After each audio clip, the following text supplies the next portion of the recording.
So, hello students. Today we are going to start our next topic, that is generalized anxiety disorder.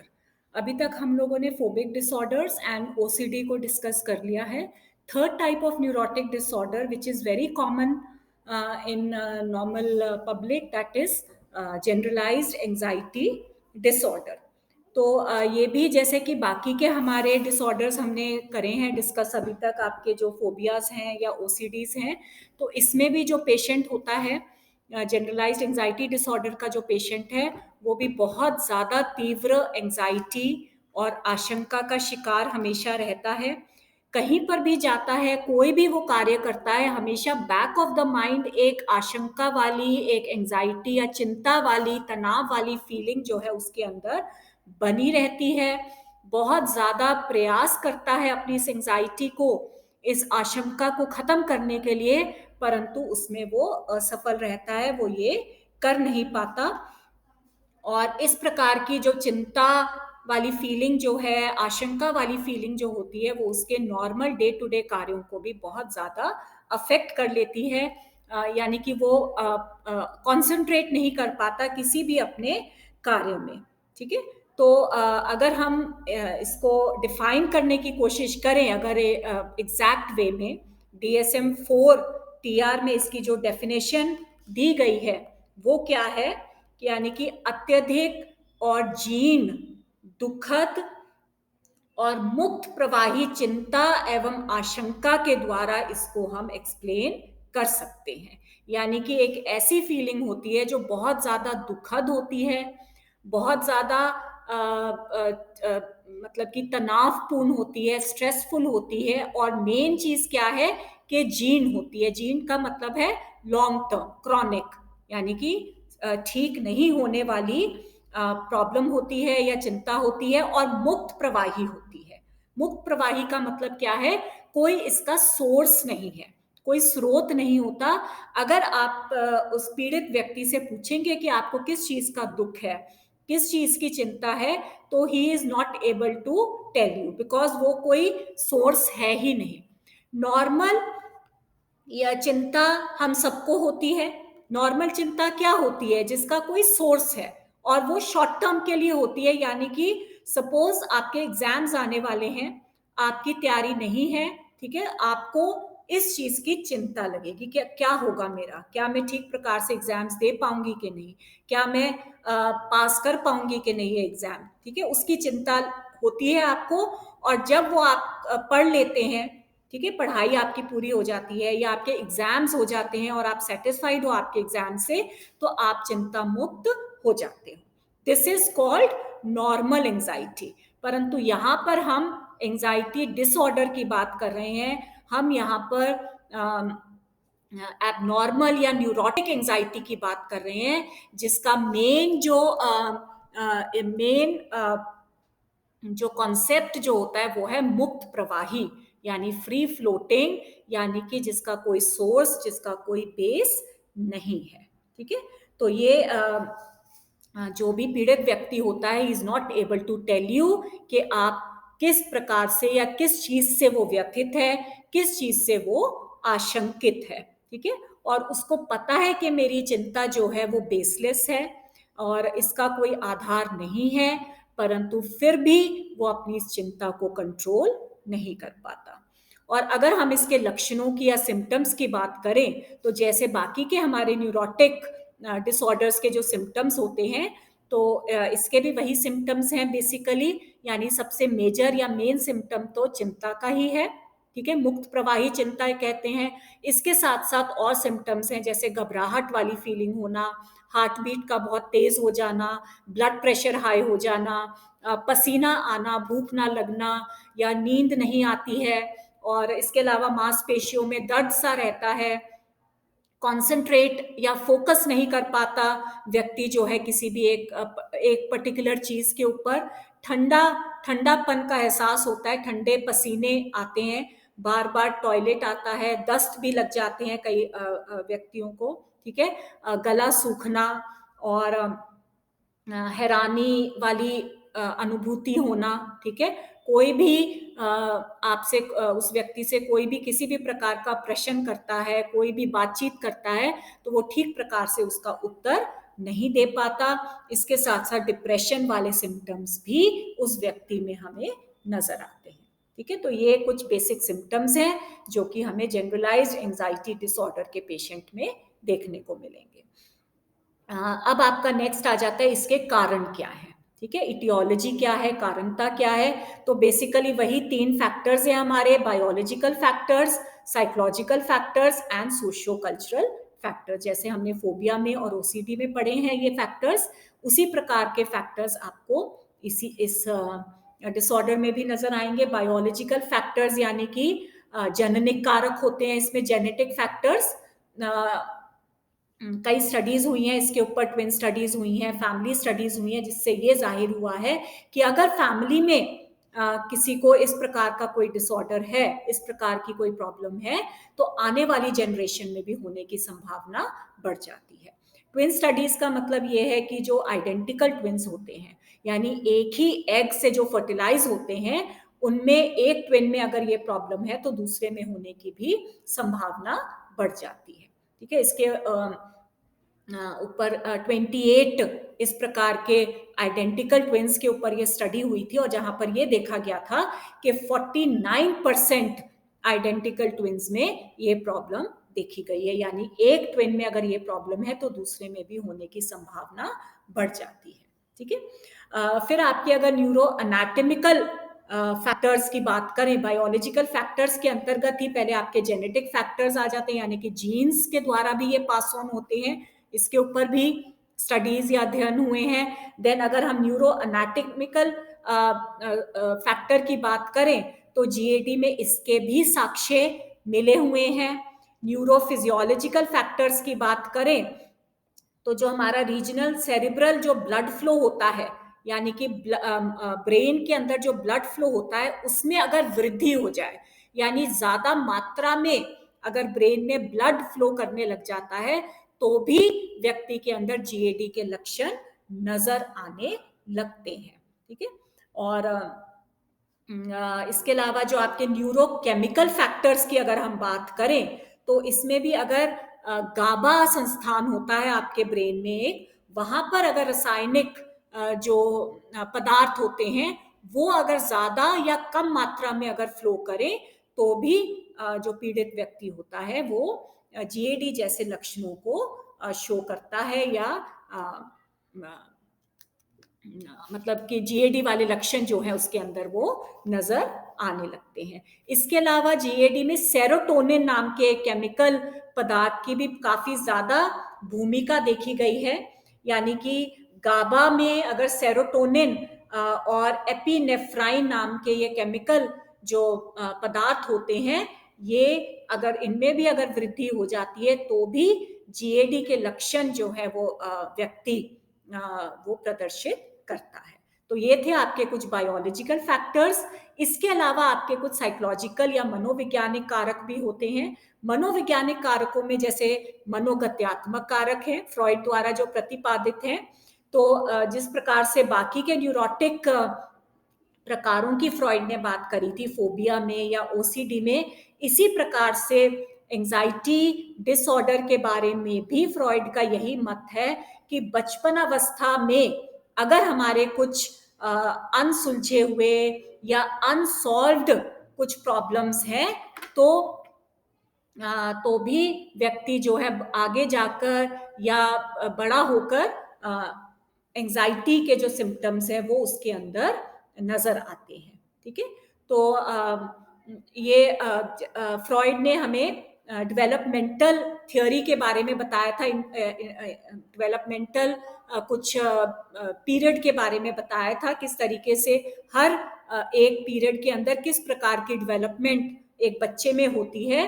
तो normally ये देखा गया है कि सेक्सुअल जो अनरिजॉल्व्ड प्रॉब्लम्स होती हैं वो आगे जाकर एंजाइटी डिसऑर्डर में तब्दील हो जाती है। शैशवकालीन के जो इम्पल्सेस को या आवेगों को कंट्रोल करने के लिए अगर कोई बच्चा डिफरेंट टाइप के डिफेंस मैकेनिज्म्स का या रक्षा युक्तियों का सहारा लेता है, और उसमें वो, हालांकि उसके हिसाब से वो सफल हो गया है, परंतु एक्चुअल में वो सफल नहीं होता।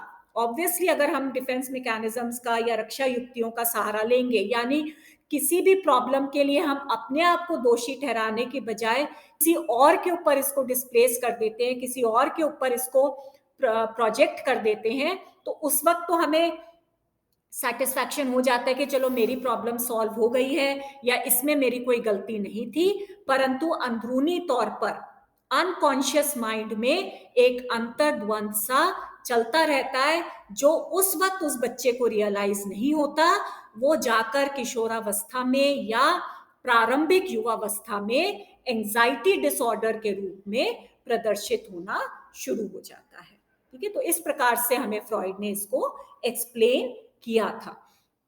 यानी कि व्यक्ति की जो ये चिंता होती है, इसका स्रोत जो है वो अननोन है, इसके सोर्स के बारे में वो व्यक्ति नहीं जानता, और बिना जाने सोर्स के बारे में या क्यों मुझे ये चिंता हो रही है, व्यक्ति जो है चिंता के, डिस्ट्रेस के, एप्रीहेंशन के, तनाव वाले सिम्टम्स जो है वो अनुभव करता रहता है।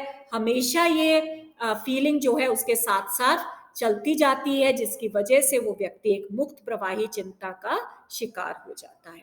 तो इस तरीके से फ्रॉइड ने भी हमें एक्सप्लेन किया था। इसके अलावा साइकोडायनामिक जो साइकोलॉजिस्ट है फ्रॉइड के अलावा, एडलर है, युंग है, ठीक है, उन्होंने भी एंजाइटी डिसऑर्डर को एक्सप्लेन किया है। एडलर का व्यू है कि अगर कोई बच्चा अपने अंदर किसी प्रकार का इंफीरियोरिटी कॉम्प्लेक्स, यानी कि हीन ग्रंथि विकसित कर लेता है बचपन में, अगर उसको बार बार हर सिचुएशन में हीन या इंफीरियर फील करवाया जाता है, चाहे पेरेंट्स के द्वारा, चाहे स्कूल में शिक्षकों के द्वारा, तो बच्चा जो है एक कॉम्प्लेक्स या एक ग्रंथि अपने अंदर विकसित कर लेता है कि मैं तो दूसरों के जैसा नहीं हूँ, या मेरे अंदर वो कैपेबिलिटीज नहीं है जो बाकी बच्चों के अंदर है, मैं अपने भाई बहनों से थोड़ा कम हूँ, या मैं अपने सहपाठियों से थोड़ा कम हूँ। इस प्रकार की फीलिंग जो है उसके अंदर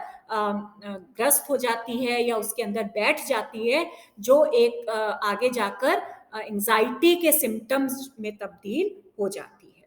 ठीक है, तो वो हर वक्त जो बच्चा है उसको ये फीलिंग होती रहती है, किसी भी प्रकार की कोई सिचुएशन क्यों ना हो, उसके अंदर वो फीलिंग रहती है कि मैं इस सिचुएशन को हैंडल करने के लायक नहीं हूँ, मैं इस सिचुएशन को हैंडल करने के केपेबल नहीं हूँ।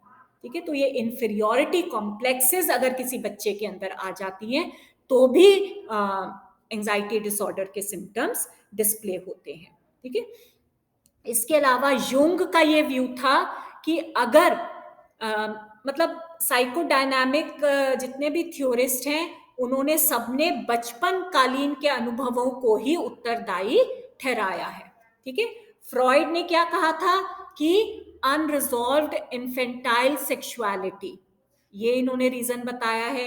एडलर ने रीजन बताया था इंफीरियोरिटी कॉम्प्लेक्स का, हीन ग्रंथि का, और युंग ने रीजन बताया है अनफुलफिल्ड लाइफ का।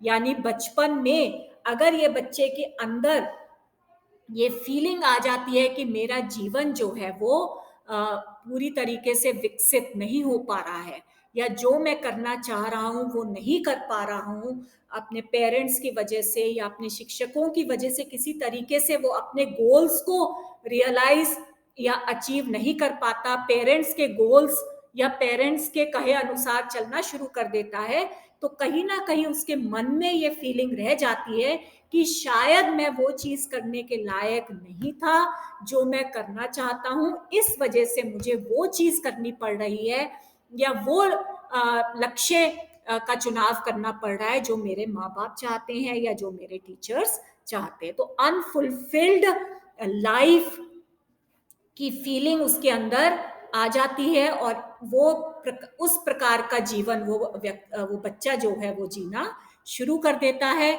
जो आगे जाकर एंजाइटी डिसऑर्डर में तब्दील हो जाता है।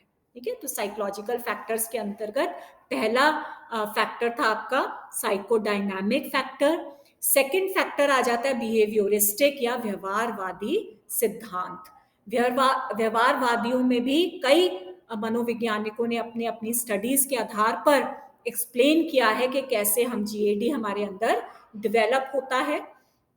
और इसमें जैसे ऑपरेंट कंडीशनिंग के द्वारा, यानी क्रिया प्रसूत या क्रियात्मक मॉडल के द्वारा काफी इसको एक्सप्लेन किया गया है कि शुरू में अगर कोई रिस्पॉन्स हम देते हैं और उस रिस्पॉन्स के एवज में एक हमें पॉजिटिव वाइब आती है, ठीक है, हमें कोई रिवॉर्ड मिलता है, तो वो रिस्पॉन्स जो है वो हमारे जीवन का या हमारे बिहेवियर का एक हिस्सा बन जाता है। और हमें अगर लगता है कि हम वो रिस्पॉन्स नहीं दे पा रहे हैं तो हमें चिंता होनी शुरू हो जाती है, और धीरे धीरे ये चिंता जो है ये एक प्रकार का आपके जीवन का हिस्सा बन जाता है। ऑटोमेटिक रिस्पॉन्सेस हो जाते हैं कि अगर आप वो रिस्पॉन्स नहीं दे पा रहे हो, ठीक है, अपने पेरेंट्स को वो रिस्पॉन्स नहीं दिया जिसकी वजह से आपको रिवॉर्ड मिलेगा या जिसकी वजह से आपको पनिशमेंट नहीं मिलेगी, तो आपके अंदर वो टेंशन रहती है, जबकि आप उस टेंशन को एक्सप्लेन नहीं कर पाओगे,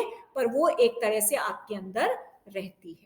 ठीक है, तो इस तरीके से एक लर्न्ड रिस्पॉन्स होता है। ठीक है, बिहेवियरिस्टिक साइकोलॉजिस्ट ने क्या कहा है, व्यवहारवादियों ने क्या कहा है कि जीएडी भी एक प्रकार का लर्न्ड रिस्पॉन्स है। बचपन में जो हम करना सीख जाते हैं, अच्छी बात करना सीखते हैं, क्योंकि उस बात को करने से हमें रिवॉर्ड मिलता है या हमें पनिशमेंट नहीं मिलती, तो आगे जाकर भी हमें यही हमारे अंदर ये लगा रहेगा कि किस रिस्पॉन्स से मेरे पेरेंट्स खुश होंगे, किस रिस्पॉन्स से मेरे शिक्षक खुश होंगे।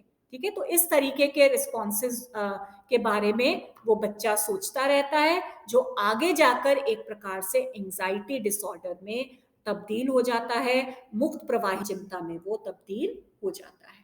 ठीक है, नेक्स्ट फैक्टर साइकोलॉजिकल फैक्टर्स में आपका आ जाता है कॉग्निटिव फैक्टर है। कॉग्निटिव थ्योरिस्ट ने इसको एक्सप्लेन किया है, यानी कि ये आपका सोच है। कॉग्निशन का क्या मतलब होता है, किस तरीके से आप किसी भी एक सिचुएशन को परसीव करते हो या देखते हो। कई बार क्या होता है, किसी भी सपोज एक बच्चा जो है स्कूल में प्रवेश करता है, ठीक है, स्कूल में प्रवेश करने से पहले उसके दिमाग में एक स्कूल के बारे में एक पिक्चर बन जाती है, एक स्कीमा जिसको कहते हैं कि स्कूल में जाऊंगा, मुझे बहुत सारे सहपाठी मिलेंगे, मेरे टीचर्स बहुत अच्छी होगी मैम, ठीक है, मेरे को रोज चॉकलेट देगी, मेरे को रोज शाबाशी देगी, मैं खाना खत्म करूंगा तो मेरे को रिवॉर्ड मिलेगा, मैं अपना काम समय पर पूरा करूंगा तो मुझे रिवॉर्ड मिलेगा, मैं होमवर्क नहीं करके जाऊंगा तो मुझे पनिशमेंट मिलेगी। तो इस प्रकार का स्कीमा यानी एक मेंटल इमेज जो है उसके मन में बन जाती है। ठीक है, और जब वो एक्चुअल में वो स्कूल में प्रवेश करता है, स्कूल जाना आना शुरू करता है, तो हो सकता है कि वो मेंटल इमेज जो उसने बनाई हो वो वास्तविकता से परे है। हो सकता है वो सारी चीजें उसके साथ नहीं हो रही हैं, या कुछ हो रही है कुछ नहीं हो रही है। हो सकता है सहपाठियों के साथ उसकी नहीं बनती, कोई उसके फ्रेंड्स नहीं बन रहे, ठीक है, हो सकता है टीचर जो है वो रोज उसको टॉफी या चॉकलेट नहीं दे रही है, हो सकता है कि वो अगर समय पर खाना फिनिश नहीं करता तो टीचर कोई बॉदर नहीं कर रही है ना, बिकॉज टीचर ने तो छोड़ दिया, बच्चे खाना खाए तो खाए, नहीं खाए तो ना खाए। कई स्कूल्स में ऐसा होता है। तो इस प्रकार का जब उसका जो मेंटल इमेज जो उसने बना रखी है उस स्कूल के बारे में, टीचर्स के बारे में, वो मेंटल इमेज जो है वास्तविकता से बहुत परे है, तो बच्चे के अंदर एंजाइटी टेंशन्स जो हैं वो घर कर लेती हैं, और वो उसके मन में जो स्कूल के प्रति जो सोच है, जो परसेप्शन है, वो टोटली बदल जाती है। बच्चा जो है वो स्कूल जाने में अवॉइड करता है, उसको स्कूल के नाम से ही एंजाइटी या आशंका या डिस्ट्रेस वाली उसकी फीलिंग आनी शुरू हो जाती है, जो धीरे धीरे एक प्रकार से उसका लाइफ का हिस्सा बन जाती है। यानी सिर्फ स्कूल के नाम से ही नहीं, बाकी के भी हर प्रकार की सिचुएशन में उस बच्चे के अंदर ये टेंशन या एक एप्रीहेंशन या एंजाइटी वाली फीलिंग्स जो हैं वो आनी शुरू हो जाती है। ठीक है, तो इस तरीके से कॉग्निटिव थ्योरी में भी इसको हम एक्सप्लेन कर सकते हैं। देन कुछ पर्सनालिटी या कुछ व्यक्तिगत फैक्टर्स भी होते हैं। पर्सनालिटी कुछ ऐसी होती है, अनेक मनोवैज्ञानिकों ने जीएडी के बारे में स्टडी करके ये पता लगाया है कि कुछ ऐसे क्लस्टर्स ऑफ पर्सनालिटी के कैरेक्टरिस्टिक्स हैं जो अगर किसी भी व्यक्ति में मौजूद हो तो वो व्यक्ति एंजाइटी डिसऑर्डर का बहुत जल्दी शिकार हो जाता है। आइजेंक ने फॉर एग्जाम्पल इसके ऊपर स्टडी करी है और उन्होंने ये देखा है कि ज्यादातर जो अंतर्मुखी व्यक्तित्व वाले व्यक्ति जो होते हैं, इंट्रोवर्टेड होते हैं, यानी जो बहुत ज्यादा सोशल नहीं होते जो व्यक्ति, उनके अंदर एंजाइटी के लक्षण जो है वो बहुत जल्दी उत्पन्न हो जाते हैं। ठीक है, इंट्रोवर्जन जो है यानी कि जो एक्सट्रोवर्जन का ऑपोजिट होता है, जो व्यक्ति अंतर्मुखी स्वभाव के होते हैं या जो सोशल नहीं होते हैं, हिचकिचाते हैं दूसरे लोगों से बातचीत करना, उनकी जिनकी ईगो जो है थोड़ी कमजोर होती है, अपने ऊपर जिनको विश्वास नहीं होता, कॉन्फिडेंस लेवल जिनका थोड़ा सा लो होता है, ऐसे व्यक्तियों के अंदर जीएडी विकसित होने की संभावना ज्यादा होती है।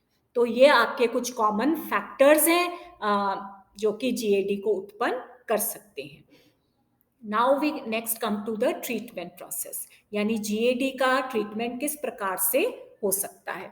तो जैसे कि हमने फैक्टर्स के बारे में बात करी है कि डिफरेंट थ्योरिस्ट ने या डिफरेंट स्कूल्स ऑफ साइकोलॉजिस्ट ने अलग अलग रीजंस बताए हैं, उसी प्रकार से ट्रीटमेंट प्रोसेस भी उन्हीं का ही है।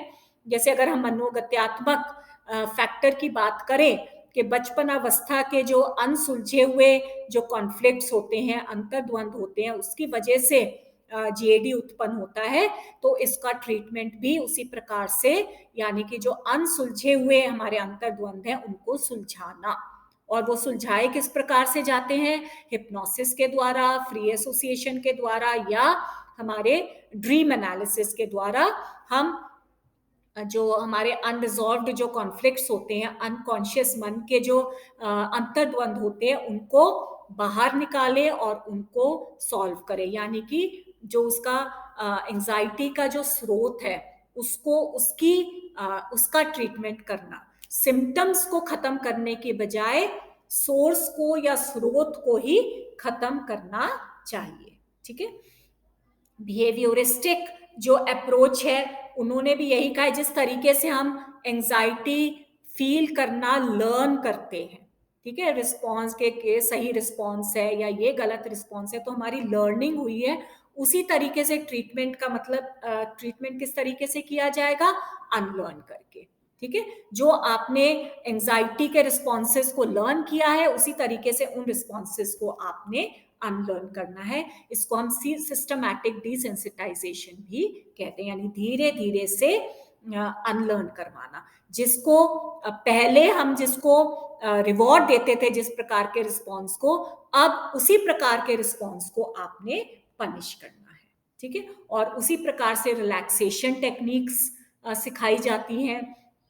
पेशेंट को किस तरीके से अपने माइंड को, अपनी बॉडी को आपने रिलैक्स करना है। जब भी आपको इस प्रकार की चिंता वाली, एप्रीहेंशन वाली, डिस्ट्रेस वाली फीलिंग आनी शुरू होएगी, अपने माइंड को, अपनी बॉडी को टोटली रिलैक्स करो, अपनी बॉडी को। ठीक है, तो इस तरीके से हम उसका ट्रीटमेंट कर सकते हैं। सोशल लर्निंग के द्वारा भी इसका ट्रीटमेंट हो सकता है, मॉडलिंग जिसको कहते हैं, है ना, कि कौन सा सही रिस्पॉन्स है या जो हम सोचते हैं सही रिस्पॉन्स है वो सही रिस्पॉन्स नहीं है, उसकी एक फिल्म जो है वो पीड़ित व्यक्तियों को दिखाई जाती है।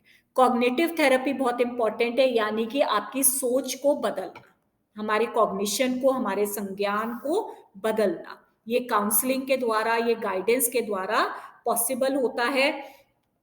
शेप करना बिहेवियर को, कि किस तरीके से इस प्रकार का बिहेवियर करोगे तो अपने अंदर की एंजाइटी को काफी हद तक हम सही कर सकते हैं। ठीक है, सोशियोथेरेपी भी एक बहुत इंपॉर्टेंट थेरेप्यूटिक प्रोसेस है। सोशियोथेरेपी में क्या होता है कि सामाजिक चिकित्सा कहते हैं, इसमें भी समाज के साथ फैमिली थेरेपीज इसमें इंक्लूडेड होती है, यानी समाज के जो व्यक्ति हैं उनको भी थेरेपी में लाया जाता है पेशेंट के साथ साथ, और पेशेंट के साथ उनकी भी थेरेपी की जाती है।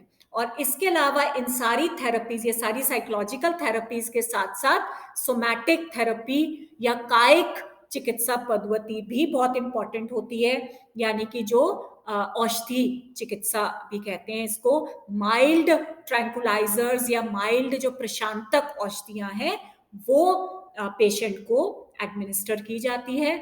और ये बहुत ज़रूरी होता है कि बहुत स्किल्ड एक कोई साइकोलॉजिस्ट हो, थेरेपिस्ट हो, उसके देख रेख में ही ये औषधियाँ जो है ये एडमिनिस्टर की जाती हैं, बिकॉज इसके साइड इफेक्ट्स काफ़ी होते हैं। एमाइलोबार्बिटॉन है, पेंटाबार्बिटॉन है, इस प्रकार की, या साइक्लोबार्बिटॉन है, काफ़ी माइल्ड ट्रैंकुलाइजर्स होते हैं।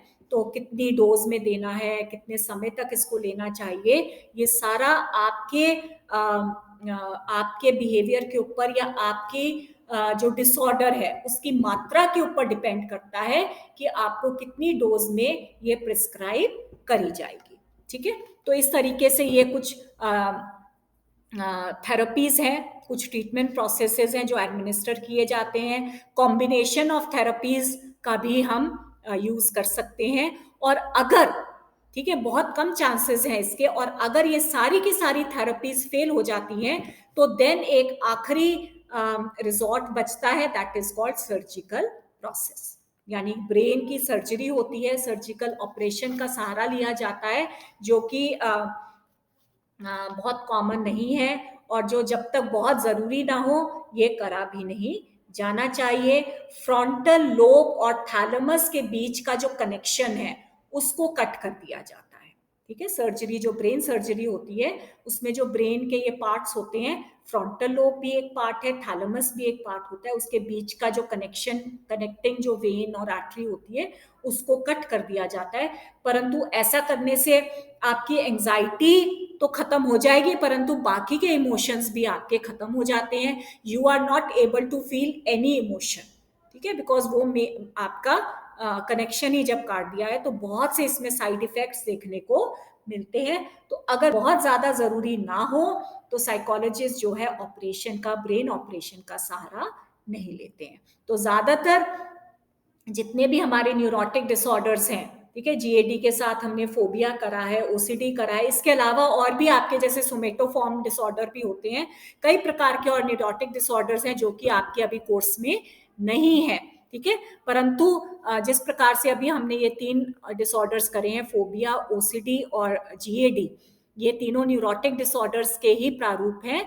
तो न्यूरोटिक डिसऑर्डर्स जो हैं थोड़ा माइल्ड फॉर्म ऑफ डिसऑर्डर्स होते हैं, नॉर्मल जो डे टू डे फंक्शनिंग है वो बहुत ज़्यादा अफेक्ट नहीं होती है पेशेंट की। इसी वजह से हम साइकोथेरेपीज के द्वारा या माइल्ड औषधि चिकित्सा के द्वारा इसका इलाज करते हैं, और more than 90% of the cases में काफ़ी हद तक हम सफल भी हो जाते हैं। इस वजह से इसमें हमें ब्रेन सर्जरी का सहारा नहीं लेना पड़ता। Okay, so thank you girls, I hope you have understood.